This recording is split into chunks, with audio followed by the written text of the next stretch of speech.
రుణం కట్టలేదని రైతులపై బ్యాంకు అధికారులు అత్యుత్సాహం ప్రదర్శించారు.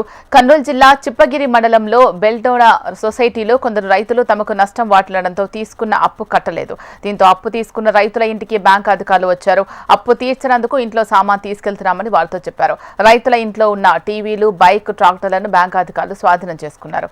ఆలూరు పరిధిలోని సహకార బ్యాంకులో 130 మంది రైతులు అప్పు తీసుకున్నారు. వారి ఆస్తులు జప్తు చేయాలని అధికారులు ఆదేశాలు జారీ చేశారు. ప్రస్తుతం 15 మంది రైతుల ఇంట్లోని సామాన్లను అధికారులు స్వాధీనం చేసుకున్నారు. కోట్ల రూపాయల అప్పు ఎగ్గొట్టిన వారిని వదిలి సన్నకారు రైతులను ఇబ్బంది పెట్టడం తగదని స్థానికులు అంటున్నారు. బెల్లోనా బ్యాంక్ అధికారులపై చర్యలు తీసుకోవాలని డిమాండ్ చేస్తున్నారు. రాష్ట్రంలో సహకార సొసైటీలు అంటేనే గ్రామీణ ప్రాంతాల్లో రైతాంగానికి వెన్నెముక లాంటివి.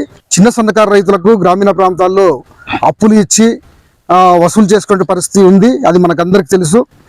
కానీ వెన్నెముక అయినటువంటి రైతాంగానికి ఈరోజు దేశానికి అన్నం పెట్టే రైతుకు సంబంధించి మరి చిప్పగిరి మండలంలో రైతుల వద్ద బలవంతంగా రుణాలు వసూలు చేయడం అనేది జరుగుతూ ఉంది. నిన్నగాక మొన్న పత్రికల్లో కథనాలు వచ్చాయి. మరి రైతుల ఇంటికి వెళ్ళి టీవీలు తీసుకోవడం, ఫ్రిడ్జ్లు తీసుకోవడం, బలవంతంగా బైకులు తీసుకోవడం, ఇటువంటివి తీసుకొని మరి రైతుని అవమానానికి గురి చేస్తున్న పరిస్థితి ఉంది. ఈరోజు దేశానికి అన్నం పెట్టే రైతు ఈ రకంగా అవమానించడం అనేది కరెక్ట్ కాదు. రైతులకు కొంత టైం ఇవ్వాలి. రైతు కరువుతో అల్లాడుతూ ఉన్నాడు.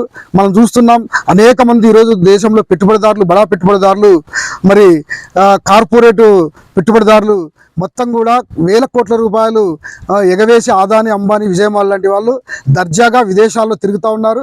మరి అటువంటి వాళ్ళ పట్ల కేంద్ర ప్రభుత్వం కానీ ఆర్బీఐ కానీ ఎటువంటి చర్యలు తీసుకోవడం లేదు.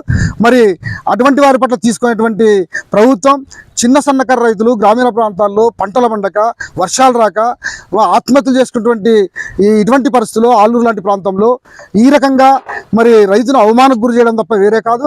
అందుకోసం దీన్ని మేము రైతు సంఘం ఖండిస్తూ ఉన్నాం. రాబోయే కాలంలో ఖచ్చితంగా ఇదే విధానాలను సహకార సొసైటీ వాళ్ళు వ్యవహరిస్తే ఖచ్చితంగా రైతన్నకు అండగా మేము నిలబడతాం. మరి దాన్ని ఖండిస్తామని